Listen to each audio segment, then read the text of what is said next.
je vais passer tout de suite à la réalisation d'un nouveau projet. Donc là, vous allez voir que la façon de créer un projet a évolué par rapport à un filtre A2. Ça ne se fait pas tout à fait de la même façon. Là, je viens de cliquer sur le bouton Nouveau projet. Donc, j'ai pas à déterminer quel type de projet je veux créer. J'ai pas à dire si c'est une maison individuelle, un bâtiment collectif ou autre. La première question qui est posée, c'est quel type de projet souhaitez-vous réaliser? Donc, ça, c'est si vous avez également le module aérolique. Vous pouvez choisir de créer tel ou tel type de projet. Donc là, on va choisir enveloppe, puisqu'on va se mettre dans le cadre d'un filtrométrie d'enveloppe. Ensuite, vous avez trois choix. Je vais vous expliquer chacune de ces trois options. C'est nouvelle opération, opération existante et étude thermique. Alors, étude thermique, c'est si vous avez l'étude thermique de votre opération, c'est ce qui est le plus simple parce qu'en apportant votre étude thermique, il peut déjà vous construire en partie votre projet, récupérer les informations qu'il peut trouver dans l'étude thermique.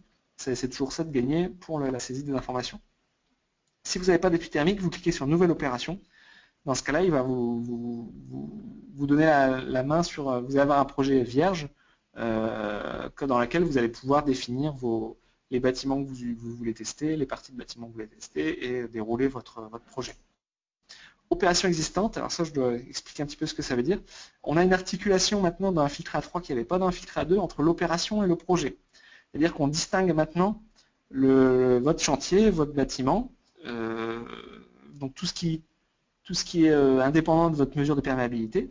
Typiquement, c'est les informations qu'il y a dans l'étude thermique, c'est-à-dire des informations de précision sur les bâtiments qui ne dépendent pas de votre mesure. Ça, c'est ce qu'on appelle opération. Et vous pouvez très bien faire plusieurs projets sur la même opération. Vous pouvez faire une mesure de perméabilité intermédiaire et ensuite une mesure de perméabilité finale. Vous pouvez faire une mesure de perméabilité enveloppe et après une mesure de perméabilité aérolique. Donc, si vous faites plusieurs projets, plutôt que cliquer sur nouvelle opération qui va vous dupliquer les informations, vous pouvez cliquer sur opération existante. Comme ça, vous récupérez les données des bâtiments, vous n'avez pas à réimporter l'étude thermique, vous n'avez pas à ressaisir vos informations sur les bâtiments. Et les données sont partagées entre vos différents projets. Pour la démonstration, je vais prendre un exemple d'étude thermique. C'est parti. Voilà, j'ai sélectionné un exemple d'étude thermique. Donc elle est assez simple, hein, c'est simplement une maison individuelle. Je vais commencer par vous dérouler un projet simple maison individuelle, une seule zone. Et quand j'aurai terminé, je reviendrai sur l'outil de gestion des bâtiments pour vous montrer ce qui se passe dans des cas un peu plus complexes, comme un bâtiment collectif ou autre. Donc là, il m'a importé mon fichier d'étude thermique. Il me propose ici le nom et l'adresse qu'il a trouvé à l'intérieur pour valider que je ne me suis pas trompé de fichier, par exemple. C'est bien ça que je voulais importer. Donc, je clique sur Créer. Donc là, c'est parti. Je suis sur la page d'accueil de l'opération. Donc, on voit qu'il a récupéré quelques informations, sauf le numéro de permis de construire et en cours. On peut attacher une image d'accueil comme dans un filtre R2. Donc, c'est parti. L'attacher ou la prendre directement avec la webcam, c'est possible aussi. Ensuite, on arrive à l'outil de gestion des bâtiments. C'est cet outil-là qui n'était pas présent dans la filtre A2 et qui est très flexible et qui vous permet de faire à peu près tout ce que vous voulez. Pour l'instant, je ne vais pas trop vous détailler le fonctionnement parce que je vais rester dans le cadre d'un cas simple. Donc là, on a déjà récupéré dans l'étude thermique une maison individuelle, qui s'appelle maison individuelle, tout simple, qui contenait une seule zone qui s'appelle traversante, qui est de type maison individuelle. Donc là, vous voyez, vous pouvez changer le type pour maison habitation collective ou l'une des catégories tertiaires qui peut être trouvée dans l'étude thermique. On a récupéré une chab et un ATBAT pour la zone. Donc, comme là, on va rester dans un cadre très simple de maison individuelle avec une seule zone, je ne touche pas à ça. Par contre, je peux aller dans la section qui me détaille les informations sur le bâtiment et la zone pour renseigner les informations qu'il n'aura pas récupérées de l'étude thermique. Par exemple, il n'y a pas la date de construction, je vais en mettre une. Vous avez aussi des nouveautés dont je ne vous ai pas parlé tout à l'heure liées au nouveau guide, par exemple le nombre d'étages. En fait, c'est le nombre de niveaux. On l'a renommé là dans la version qu'on va publier là. Ça ne s'appellera plus le nombre d'étages, mais nombre de niveaux. C'est une obligation nouveau guide qu'il n'y avait pas avant dans l'ancien guide de préciser le nombre de niveaux de votre bâtiment.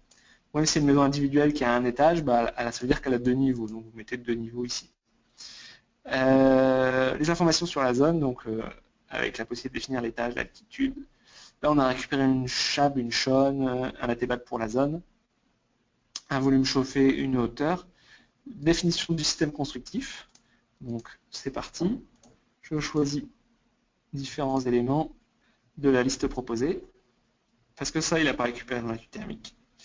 Par contre, le système de ventilation, on voit qu'il en a récupéré il en a vu un dans l'étude thermique, donc il a pu déjà proposer un système et un moteur. Donc, il faut savoir que il vous pré-remplit des éléments, mais vous avez toujours la main dessus. Hein. Vous pouvez toujours modifier des informations qui viennent de l'étude thermique. Ça, c'est toujours possible. Donc là, on a complété rapidement les informations sur le bâtiment. Continuons. Là, on peut maintenant définir les intervenants sur l'opération. Donc là, par exemple, ajouter un architecte et un maître d'ouvrage. Donc là, vous voyez, c'est des outils plus fins que ce qu'il y avait dans Infiltra 2. Vous avez simplement un ensemble qu'on appelait clients. Vous pouvez définir un groupe de clients. Là, c'est plus fin dans Infiltra 3 parce qu'on articule les intervenants du chantier et le client de votre mesure, et c'est deux choses différentes. Donc là, si vous avez un architecte, vous pouvez le sélectionner, par exemple, les architectes déjà connus.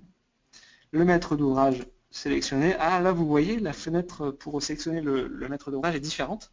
Pourquoi est-ce qu'elle est différente? Parce qu'on a trouvé des informations sur le maître d'ouvrage dans l'étude thermique. Donc dans ce cas-là, on ne fait pas comme dans Infiltra 2, on ne vous l'importe pas directement sans vous poser de questions, parce que il peut se trouver que le maître d'ouvrage en question était déjà connu, vous aviez déjà réalisé un projet pour lui, et que ça serait dommage d'avoir un doublon dans votre base de données par rapport à ça, donc surtout si derrière on propose d'autres applications, d'autres fonctionnalités liées à la base client. Vous pouvez vérifier ici si c'est un client, un contact que vous connaissez déjà ou pas. Donc ça veut dire que là, il a fait une recherche automatiquement sur la base du nom et du code postal du constructeur. Il met en premier ce qui est le plus proche. Donc là, il m'a mis constructeur bâtiment en premier. Ça veut dire qu'il est déjà connu. Je peux vérifier que c'est déjà quelqu'un que je connaissais. Dans le cas contraire, en bas de l'écran, ici, on a un bouton créer à partir de l'étude thermique qui permet de créer un nouveau contact avec les informations de l'étude thermique qui sont affichées ici. Ça veut dire que c'est un client qu'on ne connaissait pas. Donc là, comme c'est un qu'on connaît, je vais choisir celui qu'on connaît. Ça, c'est bon pour l'intervenant.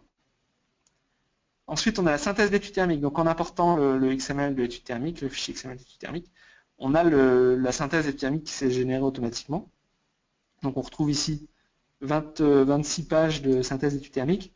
Bon, il n'est pas, nous, on a vu avec Calibat, c'est pas nécessaire d'intégrer toutes les pages de la synthèse.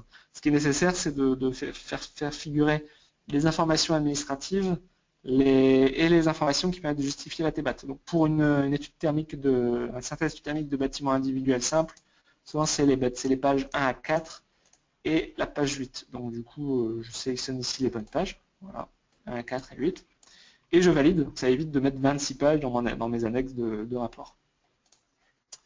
Donc là, on a terminé de préciser toutes les informations sur l'opération. Je ne sais pas si vous voyez à gauche dans le menu, vous avez une partie des sections qui sont avec un petit bord gris là. Tout ça, c'était des informations qui concernent l'opération. C'est-à-dire que pour l'instant, on n'a pas encore fait de mesure de perméabilité dans le sens où on n'a pas du tout défini d'informations liées à la mesure. On n'a fait que renseigner des informations sur l'opération, le chantier, le bâtiment.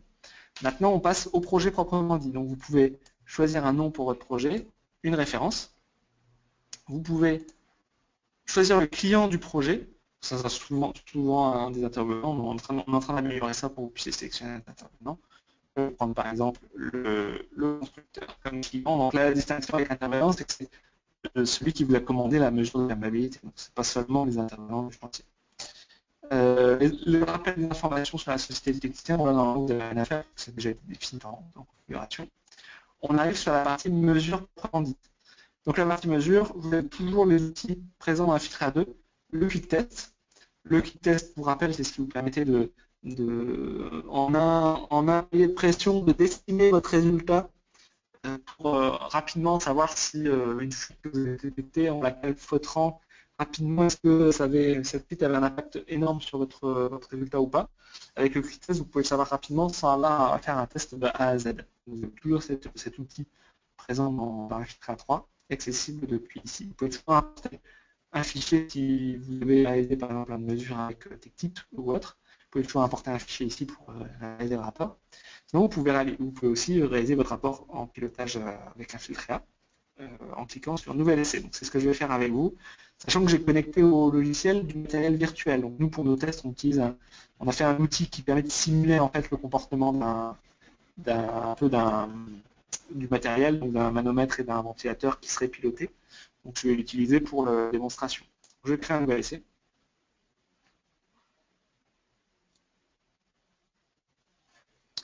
Donc j'arrive sur la page de configuration de l'essai qui ressemble à ce que vous aviez dans Infiltra 2. Vous pouvez lui donner un nom, choisir la date, une direction.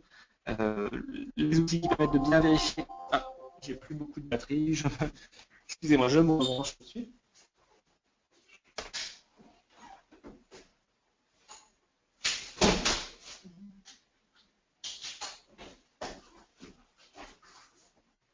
Voilà, c'est réglé. Je suis de retour. Donc vous avez les outils pour vérifier le matériel sélectionné est bien celui que vous utilisez, parce que pour éviter des problèmes dans les calculs, des erreurs dans les paramètres de calibration utilisés, etc., il vous est indispensable de bien vérifier ici que c'est le bon matériel et les bons paramètres qui sont utilisés pour votre essai, parce qu'après ça sera trop tard. Et que maintenant, depuis début 2015, c'est une évolution qu'on avait déjà faite dans Infiltra 2, davantage d'informations sont intégrées à vos rapports parce que ça a été demandé dans les nouvelles règles et ça permet de contrôler les résultats par rapport aux différents paramètres de calibration et autres. Donc vous avez une petite phrase qui vous rappelle pour votre protocole. Si vous n'avez pas défini votre protocole dans la partie configuration, vous auriez un message d'alerte ici rouge qui vous indiquerait. Vous avez les paramètres environnementaux de l'essai, comme dans Infiltra 2, les températures, la vitesse du vent, l'humidité, la pression, l'altitude, etc. Les paliers, comme pour la démonstration, je vais faire peu de paliers pour pas que ce soit trop long, je vais dire 3 points. Voilà, je vais rester comme ça. Et c'est parti. Je commence avec un test à des minutes initial.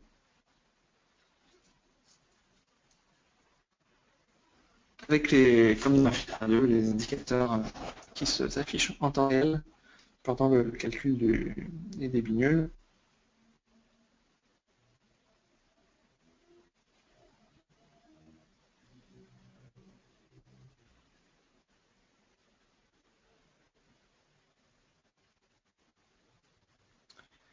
Voilà, donc il est possible de recommencer éventuellement le test des nuls si quelque chose s'est mal passé. Là, je vais dire que c'est bon. On arrive sur l'écran principal de la mesure, donc vous ne serez pas dépaysé par rapport à Infiltra 2. C'est le même schéma, vous avez toujours les indicateurs en temps réel là-bas en haut, les critères de la norme donc, que vous pouvez suivre ici. Même s'ils ont un peu évolué, hein, je vous l'ai dit tout à l'heure au début de la présentation, vous avez des critères en moins, des critères en plus, des critères qui ont été modifiés. Donc tout ça, vous pouvez le suivre avec ces petites icônes vertes et rouges. Les données en temps réel, les valeurs mesurées, la courbe de débit, le panneau de paramètres avancés de l'essai. Donc je vais mettre 10 secondes sur la capture, donc qui est inférieure à ce que la norme demande, mais pour accélérer un peu la démonstration. Vous avez la vitesse d'ajustement et des autres paramètres qui sont toujours là. Vous pouvez passer du mode manuel au mode automatique. Donc en mode manuel, c'est vous qui faites varier la vitesse du ventilateur avec cette molette et vous capturez vos points quand vous le souhaitez. En automatique, il fait tout seul. Donc je vais démarrer comme ça. Je sélectionne un anneau. Voilà, c'est parti. Donc là, j'ai des messages d'erreur parce que je suis censé être en dépression et je suis en pression. Donc je vais le changer ici dans mon matériel virtuel. Donc là, c'est parti. Il est en train d'aller chercher le palier haut, donc à moins 55 pascal. Là, il l'a atteint, donc il prend les 30 échantillons. Donc là, c'est noté 30 échantillons en 10 secondes. Donc il est en train de prendre 3 échantillons par seconde.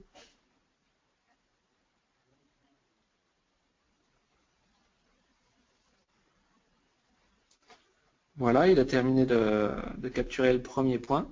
Il va maintenant chercher le second à moins 32,5 pascal.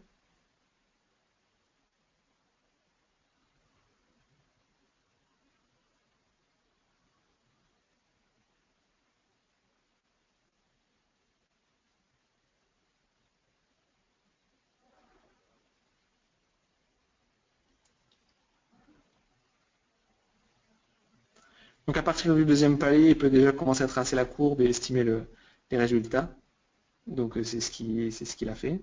On voit les valeurs mesurées qui sont indiquées dans le tableau. Le dernier palier qui commence à être capturé. Donc les 30 échantillons.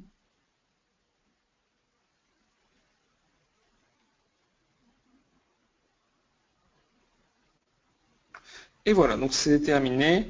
On peut toujours éventuellement refaire un point s'il y a un souci. Là, on va passer au post statique. C'est parti.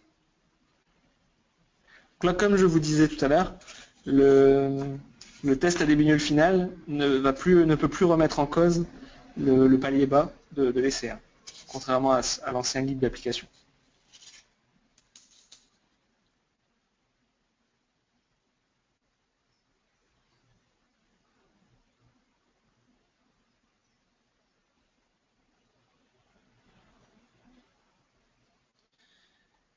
Et voilà, donc lui aussi peut être recommencé en cas de souci.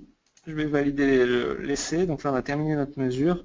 On voit que les critères de validité de l'essai sont respectés globalement, sauf un des critères qui est le critère de réaliser au moins 5 paliers de pression. Et c'est normal qu'on ne l'ait pas respecté puisque j'ai sélectionné exprès 3 paliers seulement. Donc c'est tout à fait logique. On a toujours une possibilité de faire une saisie manuelle dans des cas particuliers. J'arrive maintenant à la partie synthèse. La partie synthèse, donc là il y a beaucoup de choses communes avec un filtre A2, donc je vais aller assez vite. Mais il y a aussi des nouveautés, comme par exemple les situations de l'essai possible, la liste est différente. Il y avait 3 éléments dans un filtre A2, maintenant il y en a 4, il y en a un qui a été changé, qui a été modifié, donc voilà, des propositions différentes. Vous avez toujours ces différents commentaires possibles. Au passage, je vous montre, voilà, en bas à droite, vous avez des boutons suivants et valider les suivants. Donc je vais vous expliquer un peu la différence entre les deux. Quand vous cliquez sur valider les suivants au lieu de suivant, ça vous ajoute juste une petite coche ici, là vous voyez dans le menu à côté du nom. C'est simplement un élément visuel qui vous permet de mémoriser le fait que vous avez tout rempli sur cette section, que vous n'avez pas besoin d'y revenir. Si par contre il y a un élément que vous n'avez pas en votre possession tout de suite, que vous savez que vous voulez venir compléter plus tard, vous pouvez très bien cliquer plutôt sur suivant que sur valider les suivants. Comme ça, vous n'avez pas le petit symbole ici et quand vous revenez travailler sur votre projet, vous pouvez d'un seul coup d'œil voir s'il y a des éléments qui vous manquent. Donc voilà à quoi servent ces boutons suivant et valider les suivants. Donc là, on a récupéré un objectif depuis l'étude thermique que je vais laisser comme ça. Le matériel est sélectionné, je laisse celui par défaut. L'essai à exporter dans le rapport, on n'en a fait qu'un, donc on prend forcément celui-là. L'analyse des résultats, vous avez toujours l'échelle des résultats et la possibilité de préciser une analyse sur ce résultat.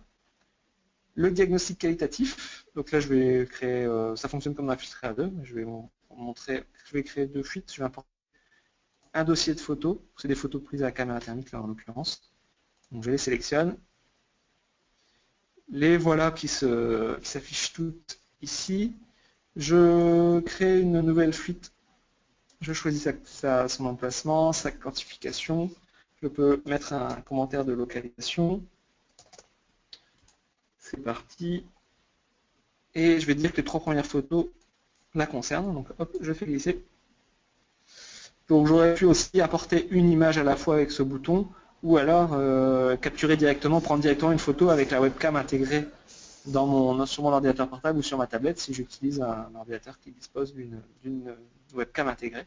Ça vous ouvre une fenêtre et vous pouvez prendre la photo directement dans un filtre A. Vous pouvez aussi accéder à l'éditeur d'images comme dans un filtre A2. Donc, hop, je vais l'utiliser rapidement, je vais ajouter une petite flèche, un petit texte. Voilà, très rapidement, vous pouvez faire varier les formes, les tailles et les couleurs des éléments que vous intégrez à vos photos, y compris du dessin libre. Ok, je rajoute une seconde fuite rapidement sur un autre.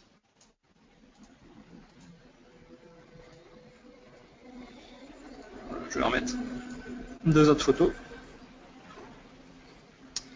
Donc voilà pour le diagnostic qualitatif. Les commentaires généraux. Donc j'en profite pour vous montrer. Voilà, dès que je clique dans le champ, il me propose les différents textes prévus, sachant qu'il les trie en fonction de ce qui est le plus proche de ce qui est en train d'être tapé. Donc là, par exemple, je commençais à taper le numéro. Il m'a filtré la liste en me montrant que les propositions qui contenaient le numéro. Donc là, je clique pour choisir un des textes proposés. Si je veux taper un nouveau texte, bien évidemment, je peux sélectionner quelque chose de différent. Et je peux même, en cliquant sur la petite disquette à droite, rapidement l'intégrer à la liste de propositions pour mes futurs projets. Donc là, il y a un petit message qui vous prévient que ça a été intégré au Smart Text. Vous pouvez toujours attacher un certain nombre de documents là. Vous avez le conditionnement, comme dans un filtre A2, donc je fais un conditionnement automatique en fonction de la méthode. Vous pouvez changer des paramètres ici, des commentaires là. Je valide. Les éléments sensibles, là aussi vous avez la série d'éléments sensibles les plus pertinents, les plus récurrents qui sont là. Vous pouvez en supprimer, en ajouter et définir pour chacun d'entre eux un état et un commentaire.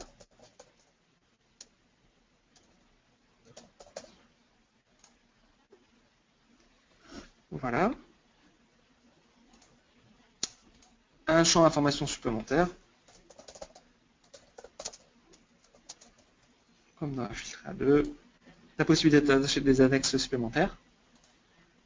Une section résultat, donc là qui répète un peu la partie analyse, mais qui est surtout utile quand vous avez réalisé plusieurs essais sur plusieurs zones. Donc là vous pouvez avoir ici une synthèse globale des mesures réalisées sur vos différentes zones ou vos différents bâtiments.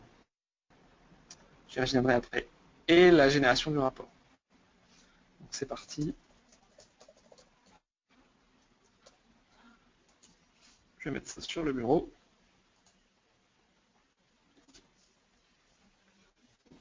Donc là, le rapport, pas de grande nouveauté, mis à part le fait qu'il n'y a plus qu'un seul modèle standard, et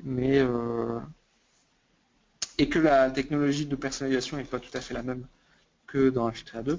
Pour autant, ça fonctionne sur le même principe et le contenu est assez similaire, même si, bien évidemment, il y a des éléments supplémentaires apportés par le nouveau guide d'application qui sont présents dans votre rapport. Donc là, on voit, je vais aller très très vite, parce que je pense que vous connaissez, la couverture. Non, je ne sais pas pourquoi il me lance quelque chose que je n'ai pas demandé, voilà. Voilà, la page de garde de votre projet, le sommaire du rapport, la préface, les informations sur le bâtiment, sur le client, la méthode d'essai, le matériel utilisé, l'essai proprement dit avec les paramètres, les résultats, synthèse des binules, les différents points mesurés, les paramètres de calibration, les indicateurs résultats de la mesure, les critères respectés ou non, la surface équivalente de fuite, l'analyse des résultats, le diagnostic qualitatif, donc avec les différentes fuites par catégorie, on voit les photos qu'on a mis tout à l'heure,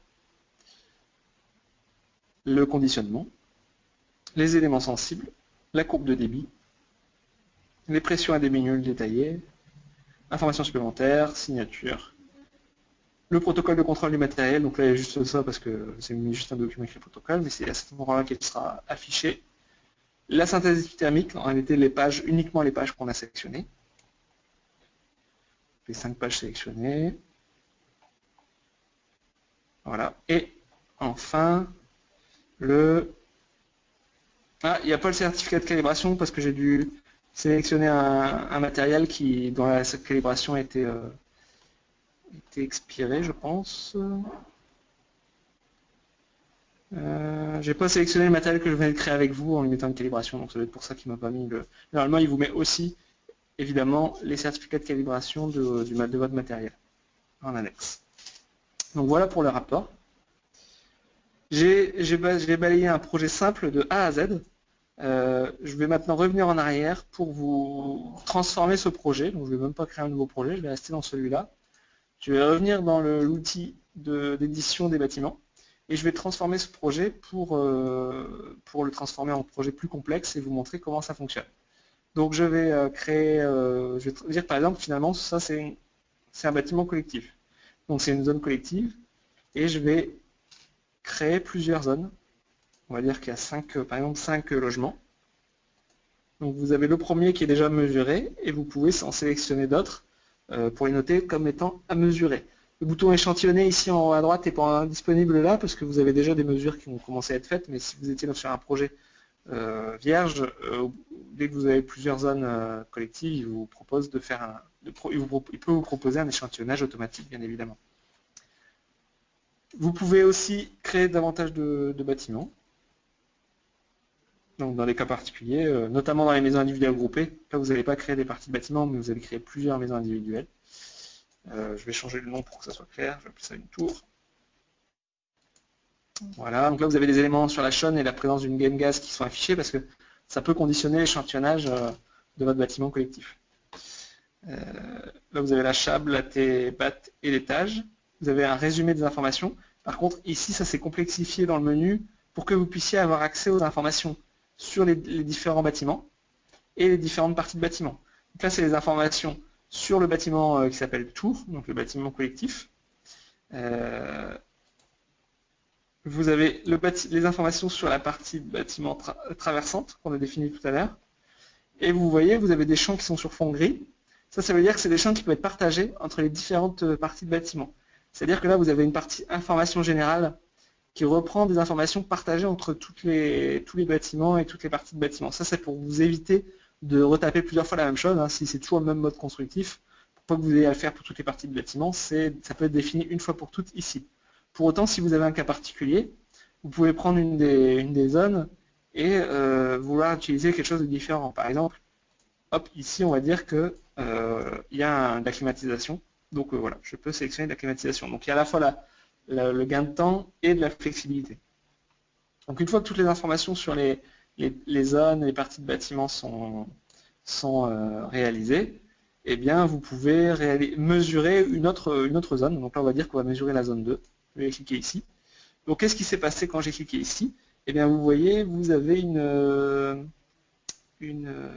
comment dire? Hop, vous avez une partie qui concerne la mesure de la zone traversante et une partie sur la zone 2. Donc la partie traversante, c'est tout ce qu'on a défini ensemble juste avant. On retrouve notre essai, notre synthèse et la possibilité de sortir le rapport pour cette zone traversante. Mais il a ajouté automatiquement une partie zone 2 pour laquelle on peut réaliser des mesures, une synthèse qui lui est propre, etc. Et éditer le rapport pour cette zone. Il a ajouté aussi une partie synthèse commune qui permet de définir des éléments de méthode, d'objets de l'essai, de conditionnement ou d'éléments sensibles qui là aussi seront partagés entre les différentes synthèses des mesures des différentes zones. Et là aussi, vous avez la possibilité de décider d'utiliser des paramètres différents pour l'une des zones testées. Enfin, la partie résultats, analyse des résultats globales de synthèse, qui est plus riche que ce que je vous ai montré tout à l'heure, parce que comme on a deux zones notées à tester, on voit le résultat de la première et la deuxième qui n'a pas encore de résultat, mais qui est notée là aussi. Et à la fin, le résultat global de votre bâtiment. Donc si vous testez plusieurs logements sur un bâtiment collectif, vous pouvez ici faire le point sur les résultats de chacun des logements et sur le résultat global du bâtiment.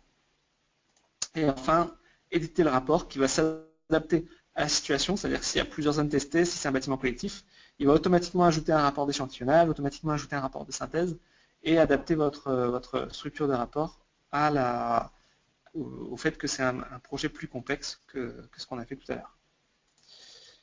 Voilà. Donc évidemment, vous pouvez définir des opérations de type maison individuelle groupée, tertiaire, bâtiment mixte. Vous voyez ici, on peut dire que la zone 5, en réalité, c'est un restaurant qui était présent au rez-de-chaussée, par exemple. Voilà. Qui permet de gérer des cas qu'un filtré A2 ne pouvait pas gérer. Voilà pour la réalisation de mon projet. Je vais terminer rapidement en vous montrant les fonctionnalités qui sont toujours présentes pour le support. Si vous voulez nous contacter, vous pouvez le faire par téléphone, par mail, mais aussi vous avez un formulaire intégré au logiciel qui permet d'avoir des traces de l'application si vous rencontrez une difficulté, si vous avez une question. Vous avez toujours ces outils-là qui sont disponibles et les outils les documentations, les guides d'utilisation du logiciel qui sont présents également.